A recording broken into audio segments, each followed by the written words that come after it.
Eran ya las 11. Estábamos bebiendo nuestro chocolate cuando oímos sonar el timbre. Pensé que podía ser Jacques. Ojalá tenga un arma. A mí, que tanto me asustaba la muerte y sin embargo, ni temblaba.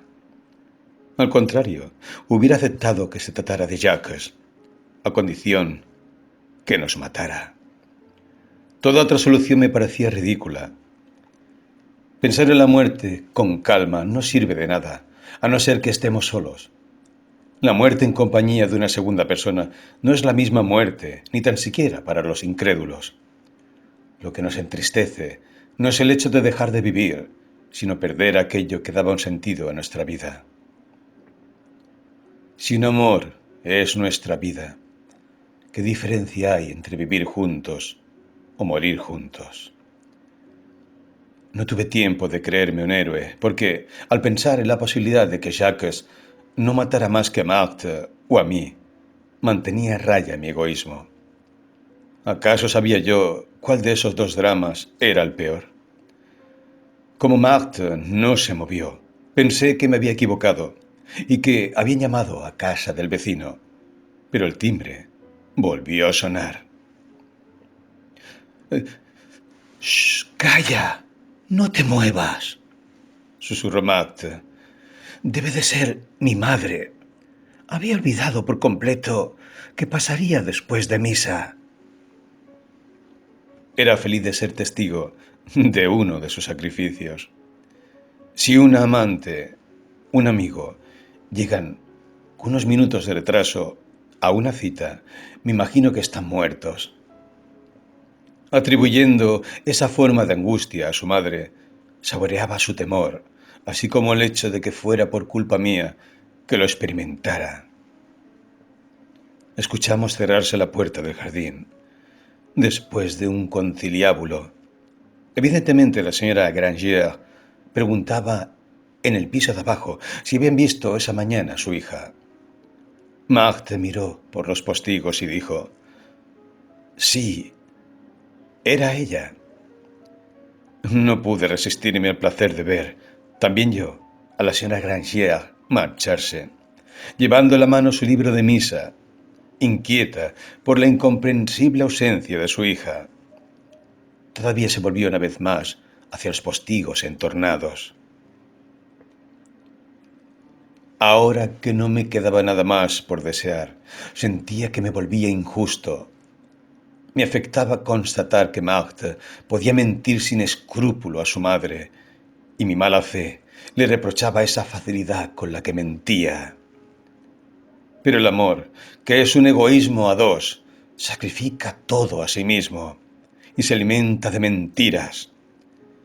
Impulsado por el mismo demonio, incluso le eché en cara haberme ocultado la llegada de su marido.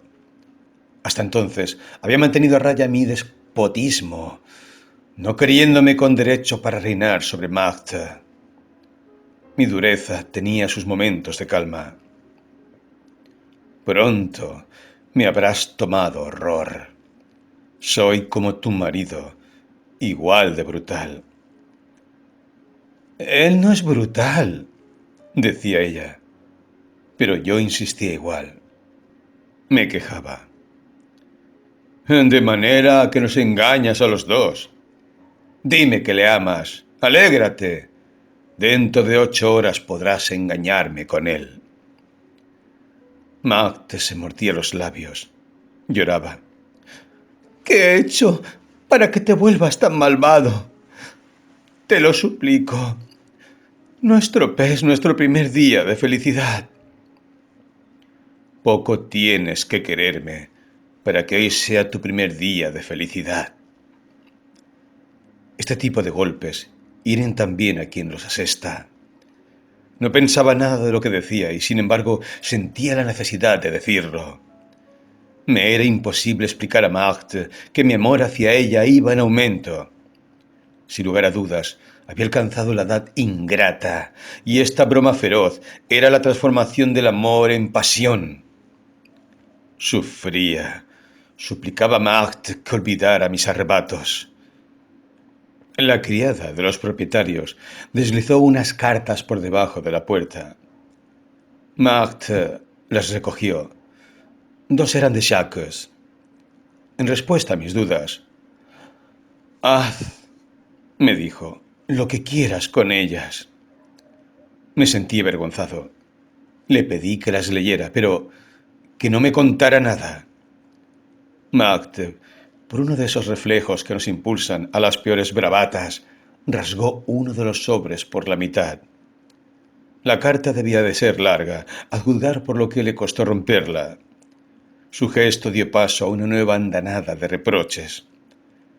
Detestaba esa bravata, los remordimientos que seguro habrían de asaltarla más tarde. Hice, a pesar de todo, un esfuerzo, y deseando que no rompiera también la segunda carta, me guardé para mis adentros que, luego de esa escena, resultaba imposible pensar que Marthe no era realmente perversa. A instancias mías, la leyó. Un reflejo hubiera podido hacerle desear leer la primera carta, aunque nunca lo llegaría a reconocer, y menos luego de haber echado un vistazo a la segunda.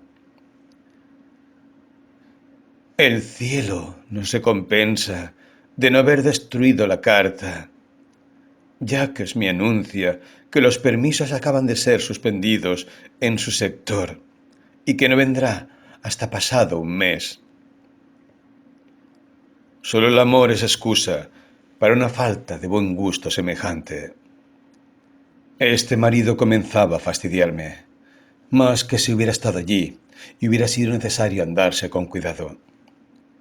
Una carta suya tomaba de repente la importancia de un espectro.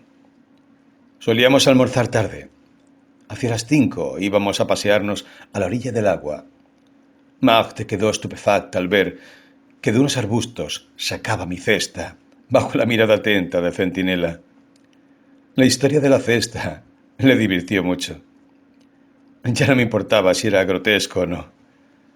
Caminábamos sin darnos cuenta de lo indecente de nuestro porte, nuestros cuerpos estrechados el uno junto al otro. Nos cogíamos de la mano. Este primer domingo de sol había hecho proliferar los paseantes con sombrero de paja, como la lluvia hace otro tanto con los champiñones. Las personas que conocían a Marthe no se atrevían a darle los buenos días, pero ella no se daba cuenta de nada y le saludaba sin malicia. Debían de ver en ello una fanfarronada. Marthe me hacía preguntas sobre cómo me había fugado de casa. Se reía, pero luego su rostro se ensombreció.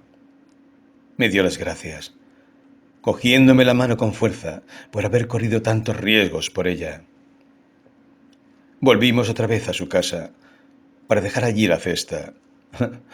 A decir verdad, había entrevisto para esta cesta, bajo la forma de envío a las Fuerzas Armadas, un final digno de sus aventuras, pero hubiera sido un final tan extravagante que mejor la guardé para mí. Marthe quería continuar por el Marne hasta la Varenne. Cenaríamos frente a la isla del amor. Le prometí enseñarle el Museo del Escudo de Francia, el primer museo que había visto nunca, de niño, y que me había deslumbrado. Había hablado de él a Marthe como una cosa muy interesante, pero cuando constatamos que aquel museo era una farsa, no quise admitir que me había equivocado acerca de ello. Las tijeras de Fulbert, todo, me lo había creído todo. Creía haber gastado a Marthe una inocente broma. Ella no entendía nada, porque no estaba acostumbrada a mis bromas. A decir verdad, esta contrariedad me tornó melancólico. Me decía, así como hoy día creo en el amor de Marthe, tal vez un día me resulte ser un engañabobos, tal y como ha ocurrido con el Museo del Escudo de Francia. Porque con frecuencia dudaba de su amor. Algunas veces me preguntaba si yo no era para ella un mero pasatiempo, un capricho del que podría zafarse de un día a otro, cuando la paz la llamara a cumplir con sus deberes. Sin embargo, pensaba, hay momentos en que una boca, unos ojos, no pueden mentir. Cierto, pero una vez ebrios, incluso los hombres menos generosos se enfadan si no se les acepta su reloj, su billetero. En tales momentos son tan sinceros que se encuentran incluso en estado normal. Los momentos en los que no se puede mentir son precisamente aquellos en los que más se miente y sobre todo a sí mismos. Querer a una mujer en el momento en el que no puede mentir es creer en la falsa generosidad de un avaro. Mi clarividencia no era más que una forma más peligrosa de mi ingenuidad.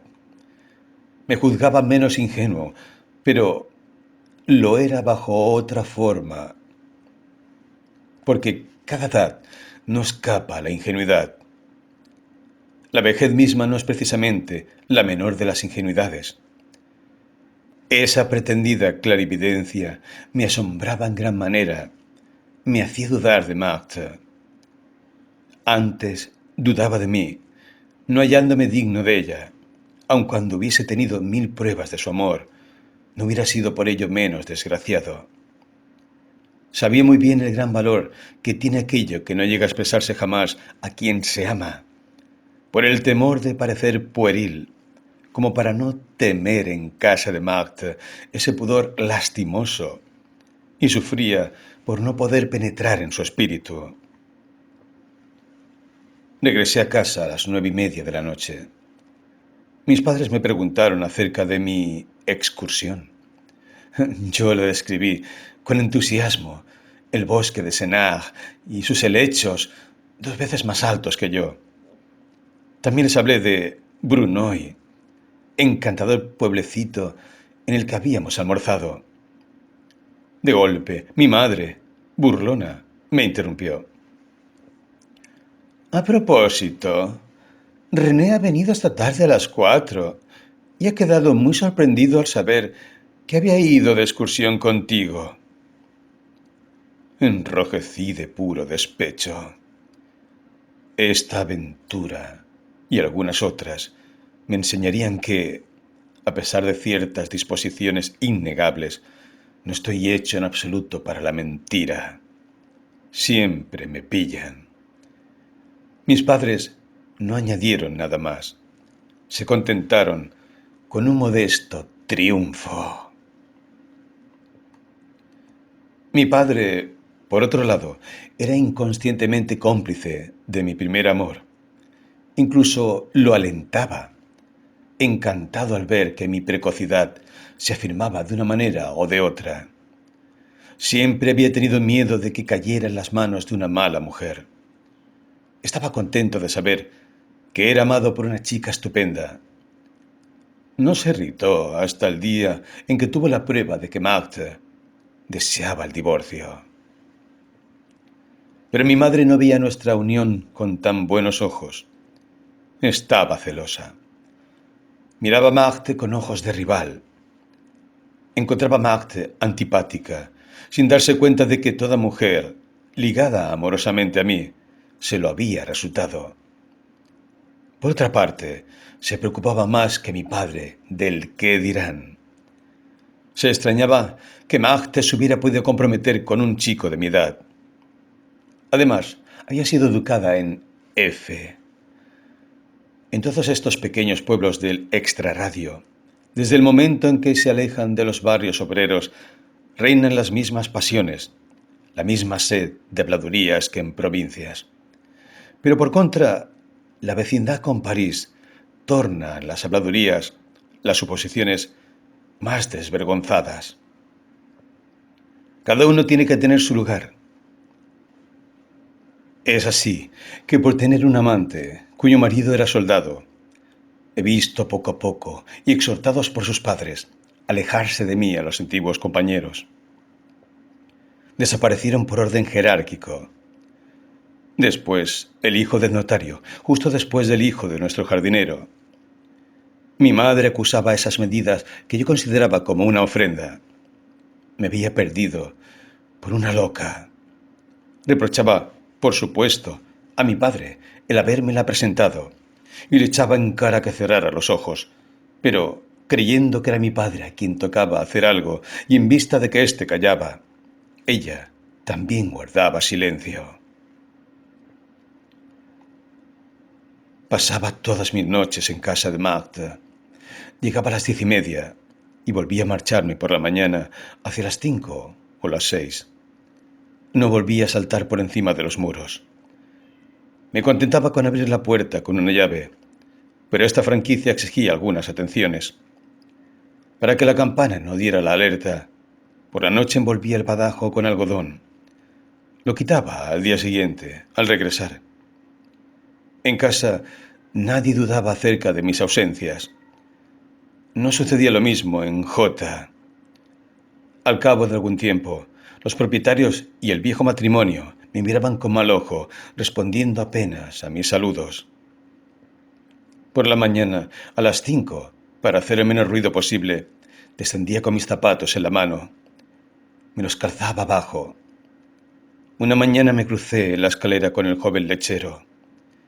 Llevaba sus cajas de leche en la mano y yo mis zapatos. Me dio los buenos días con una sonrisa terrible.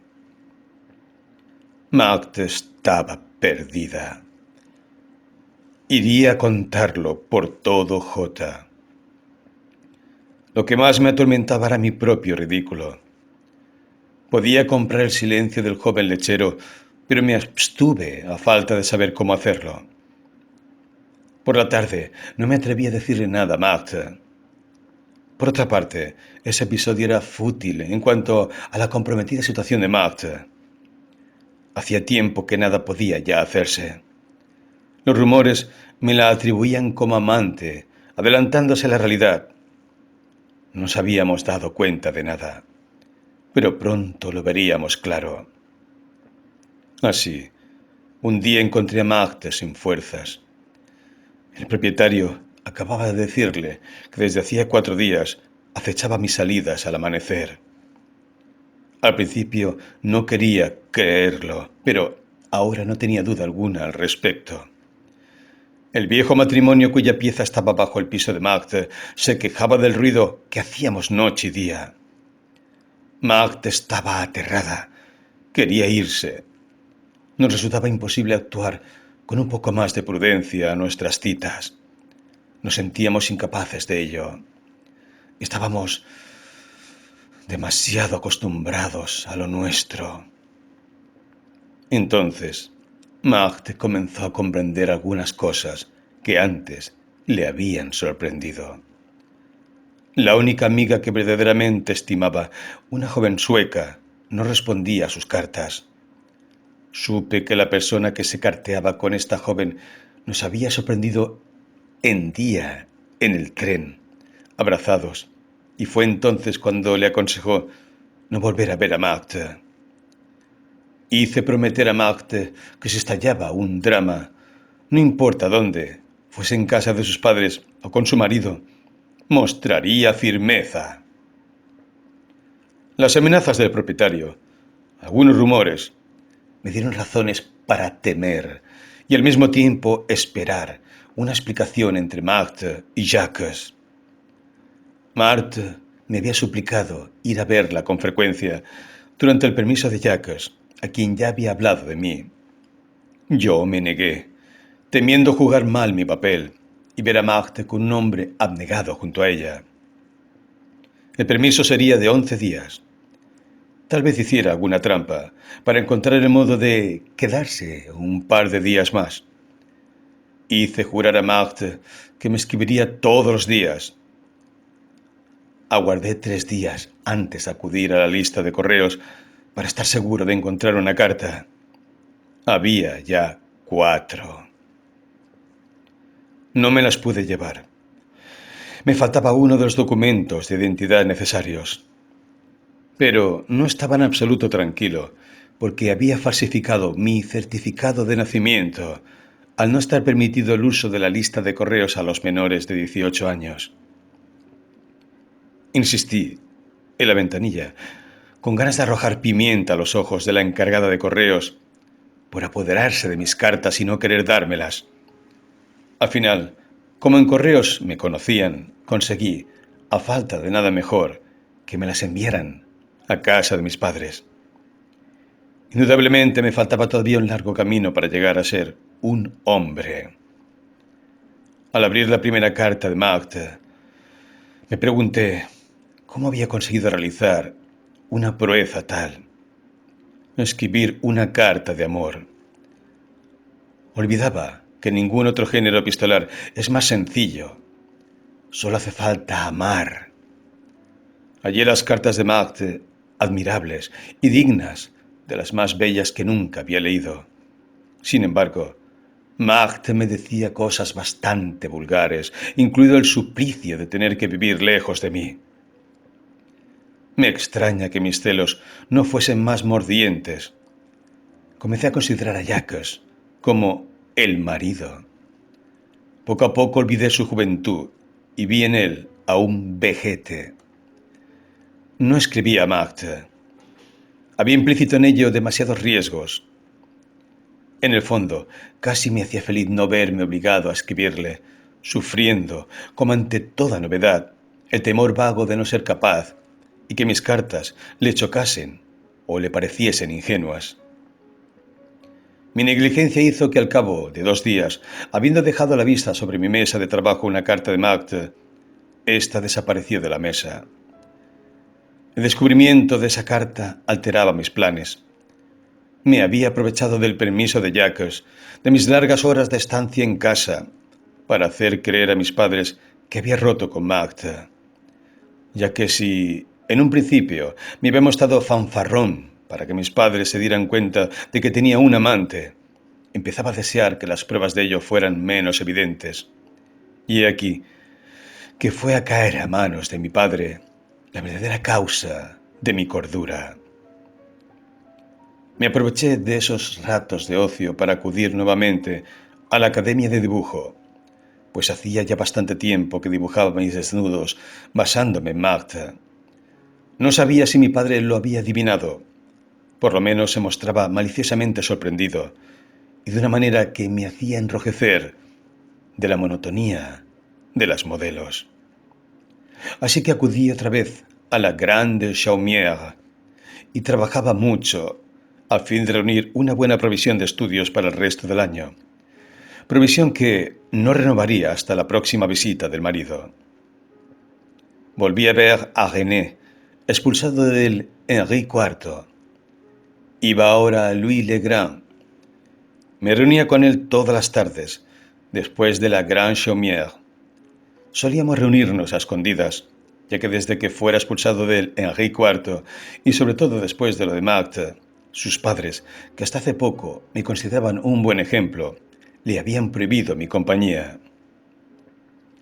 René, para quien el amor en sí le parecía un bagaje molesto, bromeaba acerca de mi pasión por Marthe.